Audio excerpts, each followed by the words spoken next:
अपने पसंदीदा शो के फुल एपिसोड देखने के लिए अभी डाउनलोड करें दंगल प्ले ऐप।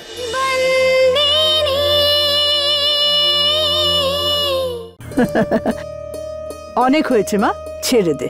করতে দাও না মা, তোমার পায়ে মালিশ করে দিতে আমার ভালোই লাগে। মা, তোমার দুধ। হ্যাঁ মা, রাখ।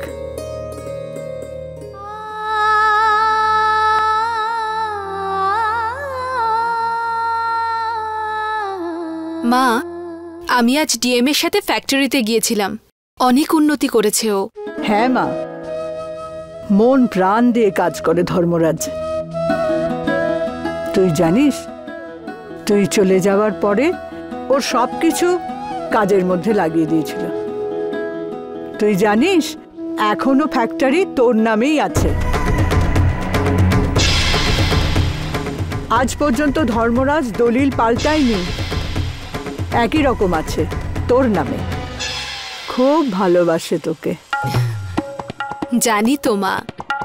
আচ্ছা, ওই ফ্যাক্টরির কাগজ এখনো লকারেই আছে না? আর ওই লকারের চাবি নিশ্চয়ই ডিএম এর কাছেই আছে। আরে না রে মা, ঘরের সব কাজই তো তরু সামলায়, চাবি ওর কাছেই আছে। ফেঁসে গেলাম। এখন যতক্ষণ না তরু আসবে এখানে, আমার কাজটা আটকেই থাকবে, আর আমাকে থাকতে হবে এই চিড়িয়াখানায়।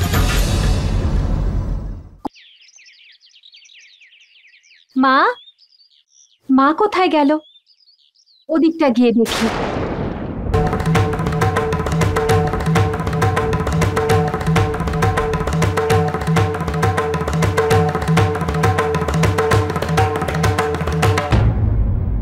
যেদিন মা ফিরে এলো বলেছিলাম না ছবিতে আর মালা পরাবে না।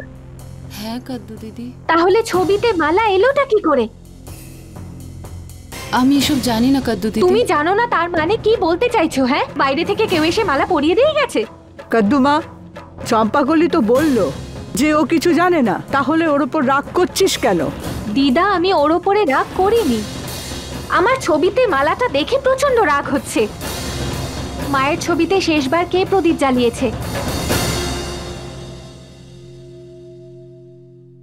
উত্তর দাও তুমি, আমি তোমায় জিজ্ঞাসা করছি। কাদ্দু দিদি, ওই ফটোর সামনে আরতি তো রোজ ছোট মালকিনি তো করেন।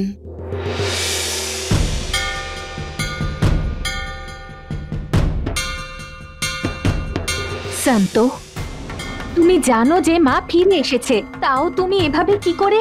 আমি জানি আজ প্রদীপ আমি জ্বালিয়েছিলাম, কিন্তু আজ কি সন্ত? এটা জেনেও যে মা বেঁচে আছে, আমাদের মধ্যে আছে, মায়ের ছবিতে মালা পরিয়ে দিলে কেন? কাদ্দু, সন্ত কিছু বলতে চায়, ওর কথাটা তো একবার তুই শোন। সন্ত কিছু বলার আগেই আমি পুরো ব্যাপারটা বুঝতে পেরেছি হিতেন্দা। আরে সন্তু এটা কেন করবে মা? খুব সহজ ব্যাপার দিদা।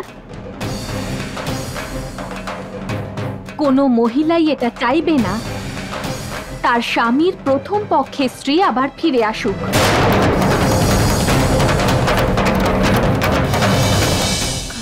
এই জন্য সন্তু এই কাজটা। ব্যাস কাদ্দু, আমি দেখতে পাচ্ছি তুই না বুঝে অনেক কথা বলছিস। এটা ভুলে যাস না, সন্ত আমাদের সঙ্গে অনেক দিন ধরে আছে, আর আমরা জানি সন্ত এরকম করতেই পারে না। তাহলে তুই এরকম কেন বলছিস? কাদ্দু, আমাকে বিশ্বাস করো, আমি এরকম করিনি।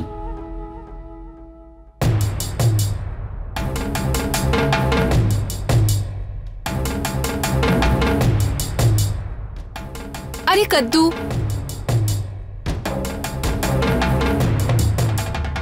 মা ও বলছে তো ও এটা করেনি। সবসময়ের জন্য ছবির কাছে প্রদীপ ওই জ্বালায়, তাই হয়তো ভুল করে ফেলেছে। একদম বুড়ি, বাদ দে না এসব কথার। মানুষ ভুল করতেই পারে। এক কথা বারবার বলে যাওয়ার মানে কি?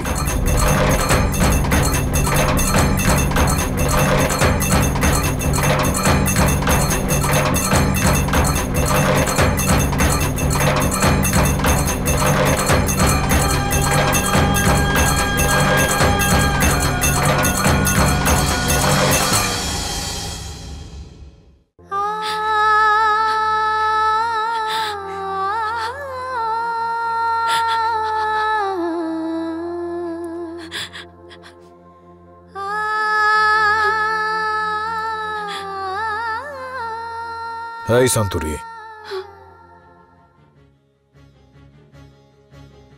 কাঁদছিস কেন তুই? আমি সত্যি বলছি মালিক, আমি মালকিনের ছবিতে আজ হার পরাইনি। আমি জানি আমার খেয়াল রাখা উচিত ছিল যে যদি এরকম কাজ কেউ করে আমি তাকে আটকাবো, কিন্তু আমি তো জানি না এটা কে করেছে। তার উপর কাতু আমাকে। ব্যাস ব্যাস শান্ত, এখন চুপ কর। আমি জানি এটা, যে তুই এরকমটা কখনই করতে পারিস না। মানে মালাটা তুই পরাসনি। মালিক, আপনি যদি এটা জানতেন তাহলে আপনি সবার সামনে। শোন আমার একটা কথা, এই যে আমাদের জীবনটা, এটা খুব সরল জীবন নয়। দুয়ে দুয়ে সবসময় চার হয় না। আর এটা আমি মেনে নিচ্ছি যে ধর্মরাজ মাহিয়া বংশের এটাও কর্তব্য যে বিচার করার আসনে বসে নিরপেক্ষ ন্যায় বিচার করব। কিন্তু আমি ভাবছি যে কখনো কখনো কারোর পক্ষ নিতে হয়। সেটা না করলে অকারণে কথাটা আরো বেড়ে যায়। যদি আমি তখন নিচে এই কথাটা বলতাম যে মালাটা তুই পরাসনি, তাহলে কাদম্বরী মেনে নিত। তাহলে তাকে এটা বলতে হতো না সেই সময় যে ওই মালাটা আসলে কে পরিয়েছে, আর তারপরে ঝগড়াটা বেড়ে যেত সেখানে। সে কারণেই আমি কথাটা বললাম। বুঝতে পারলি তুই আমি কেন বলেছি? একটা কথা আবারও ভেবেচিন্তে বলতো, আমার ওপর তোর বিশ্বাস রয়েছে কি? তাহলে তুই একদম চিন্তা করিস না, সব ঠিক হয়ে যাবে। আরে চুপ কর না এখন, পুরোটা বুঝিয়ে বললাম তো তোকে। মুখ খুলে এখন দাঁড়িয়ে আছিস কেন এখানে? চল এবার একটু হেসে দেখা, চল।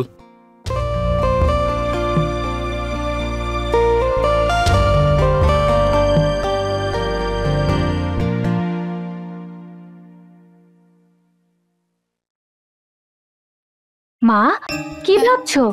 তুমি তো এটা খেতে ভালোবাসো, একটুও খেলে না কেন?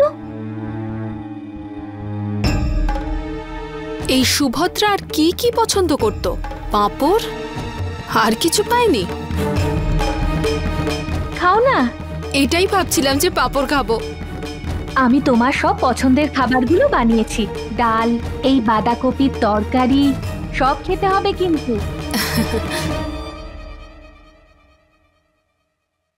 এই সন্তরি, হা করে তাকিয়ে থাকবি নাকি বসবি আমাদের সঙ্গে? খাবি তো এখন, বস। কিন্তু মালিক। বস বস, উঠ নে।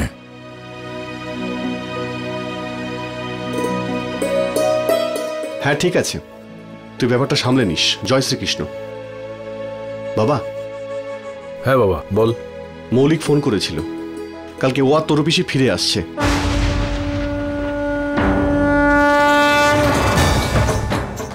তরু, ওই দিন সন্তু তরুলতার সম্পর্কে কিছু রহস্যের কথা বলছিল।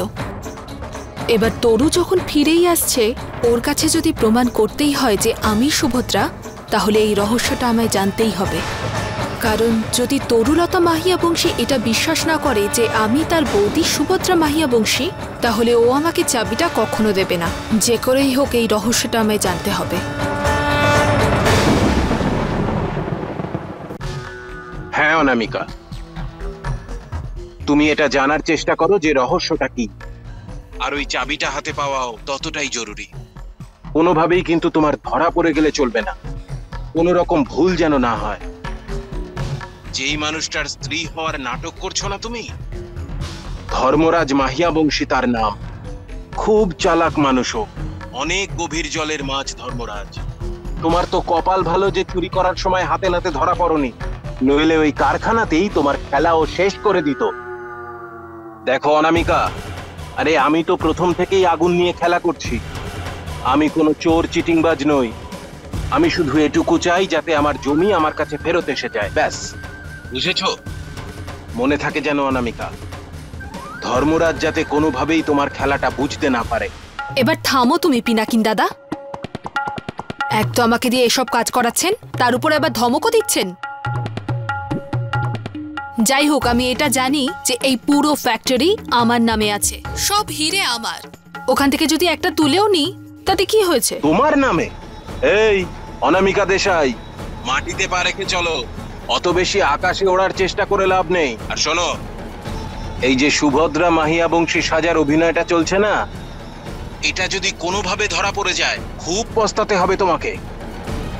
আর এই যে টাকাটা দিচ্ছি না তোমাকে, সেটাতেই খুশি থাকো, সেটাই যথেষ্ট। আর একটা কথা মনে রেখো, মালিক কখনো নিজের বাড়িতে চুরি করে না। আমি একজন স্টেজ অ্যাক্ট্রেস। এর আগে আমি এত স্টেজ শো করেছি, আমি খুব ভালোভাবেই জানি কোথায় কার সামনে কোন ডায়লগ বলতে হবে।